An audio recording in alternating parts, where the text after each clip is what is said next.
3 o'clock, number 4, Penn State traveling to number 3, Iowa. The Hawkeyes are favored by 1.5 points on Fox. Penn State 17-13 against Iowa all time. Last game went to Iowa, but PSU, Penn State had won the previous 6 matchups.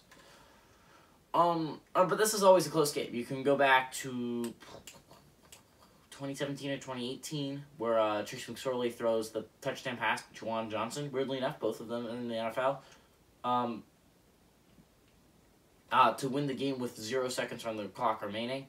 You can go back to any of those games, and they are close. Like, Iowa always gives Penn State a game. Last year, they just dominated Penn State. But this is very much a different Penn State team. I've been saying that for so long, honestly. I picked Penn State to be the most underrated team on that side. I think they're proving it. Now, I understand Michigan and Michigan State have arguably been more underrated, unranked to start the year, both in the top 10.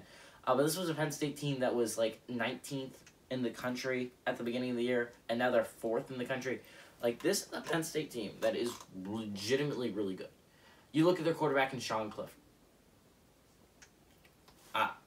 I think he's a very solid quarterback. And I think if you're going to be talking about top quarterbacks in the league, Sean Clifford does not make that many mistakes. He's an accurate passer. He has the cannon of an arm.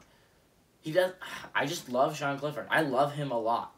And I understand I'm probably cursing the kid. But Sean Clifford has been a major reason for Penn State's success this year. The ground game's a little bit concerning if you're a Penn State fan, because the fact is, Noah Cain, like the combination of Noah Cain, Lovett, Devin Ford, I'm forgetting a guy. I don't remember who I'm forgetting, but like a combination of those have not been able to get going on the ground, which is really interesting and concerning.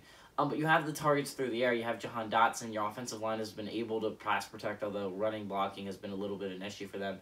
Parker Washington is extremely good, and Keandre Lambert-Smith is a good option as well, not to mention the 2 tight ends in Brenton Strange and, Theo Johnson.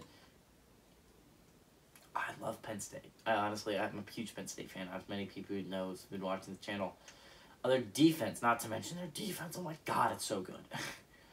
But number 3, Iowa, you can say the exact same. You can say almost the exact same thing except for flip it. And instead of Penn State being a really great passing game, Iowa's not a great passing team, but an excellent running game with Goodson. But their defense is also dominant. It's really interesting because I'm interested to see. Yes, Spencer Petras going against this awesome defense, right? But you have basically Goodson against the defense, right?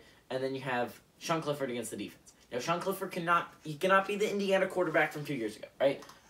Last year. He cannot be that guy. If you throw that many interceptions in this game, you will lose if you're Penn State. But I think Sean Clifford has learned how to take care of the football. Mike Yurcich has really opened up this offense for him. I love Penn State here. I think they're going to travel to Iowa City and pull off the upset.